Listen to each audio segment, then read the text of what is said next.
when you're going through high school and you're figuring out what you're good at, obviously you were probably going through like more of a miler. I look at someone like Grant Fisher. Grant Fisher, coming out of high school, looked at himself as more of a miler. Yeah, he could do great cross country work, but I remember interviewing him freshman year at Stanford, and he ran a 5K in like 13:40, and he said, "I'm a miler. Like I run the 1500." And it's like kind of hilarious looking back at it because now he's running 10Ks, top 10 all time in the world. How do you figure out whether or not you can become a good 3K, 5K type guy? Because basically, a lot of the best 5K runners in the world, they all are 1500-meter guys in high school. I think, we don't really.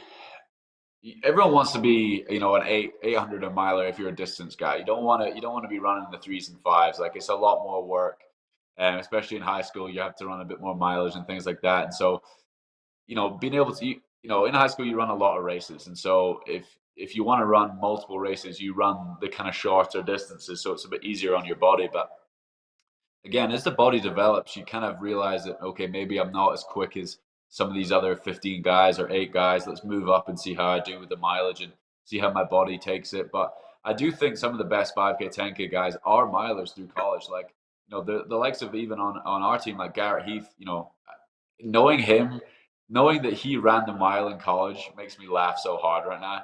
Like, and he ran it as an early pro as well. And I'm just like looking at it and I'm like, how?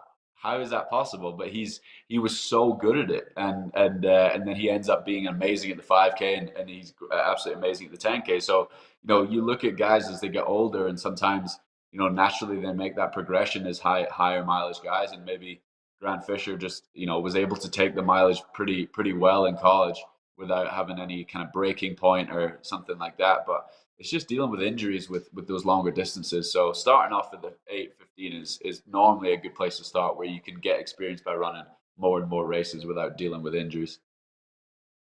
I do know, Centrowitz would kind of tease US fans of be like, I'm running a 5K. And we're like, ooh, imagine Centrowitz as a 5K runner. Do you see a situation where you make an actual attempt to like make a world team in a 5K? Like not this year, I obviously, feel but like we're like in having, the next 5 years, yeah, you know?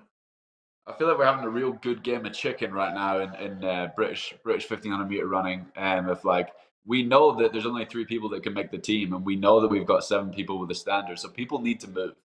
Like we have guys that we're leaving at home that could make a world championship final. And it's because people don't want to move to a different distance. But it's like, back in 2019, Neil had a great championships. Jake was fifth, I was sixth.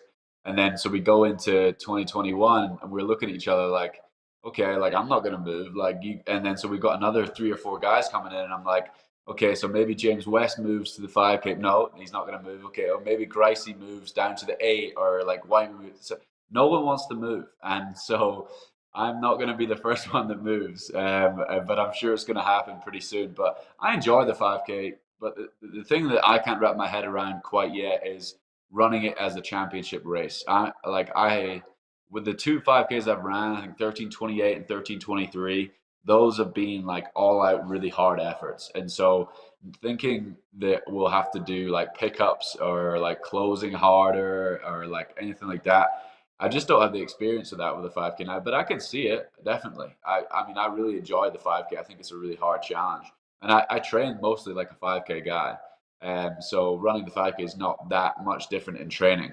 But yeah, not quite yet, but I do see it coming up in the future. Yeah, Yeah, coming up in the future. So 2025? give me maybe, yeah, after the Olympics in 24, Yeah. I'll probably make some decisions from there. All right, I'm going to hold you to that. I'm going to follow up. I'm going to put that on my Google Okay, Calendar. I like it. Text Josh, hey, when's the 5K